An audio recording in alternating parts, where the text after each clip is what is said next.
വളരെ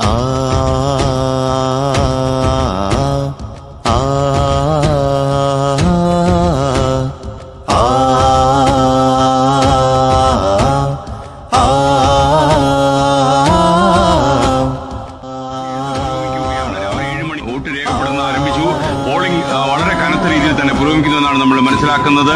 മിക്ക ബൂത്തുകളിലും കനത്ത ക്യൂ തന്നെ അനുഭവപ്പെടുന്നു. മഴ മാറി നിൽക്കുന്ന ഒരു അന്തരീക്ഷമാണ്. ഇഞ്ചോടിഞ്ച് പോരാട്ടത്തിന്റെ ആവേശം വീറ് എന്തായാലും വോട്ടെടുപ്പ് ദിവസം പ്രകടമാണ്. രാവിലെ മുതൽ തന്നെ പോളിംഗ് ബൂത്തുകൾ വോട്ടർമാരുടെ നീണ്ട നിര, 1-2 ബൂത്തുകളിലുള്ള ഈ ബൂത്തുകളിലും ഏറെയും കുറഞ്ഞും ചെറുതല്ലാത്ത വോട്ടർമാരുടെ നിര ഇപ്പോൾ തന്നെ പ്രകടമാകുന്നു. ചെറിയ പോളിംഗ് ശതമാനമേ അല്ല. മണ്ഡലത്തിൽ 2 മണിക്കൂർ കഴിയുന്നതേ ഉള്ളൂ. കനത്ത പോളിംഗിന് പോകുന്നു.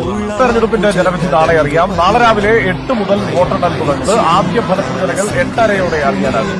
ലീഡ് നില രാവിലെ 8 മുതൽ. തെരഞ്ഞെടുപ്പ് ഫലം അറിയാനായി വിപുലമായ സംവിധാനങ്ങളും തെരഞ്ഞെടുപ്പ് കമ്മീഷൻ സജ്ജീകരിച്ചിട്ടുണ്ട്.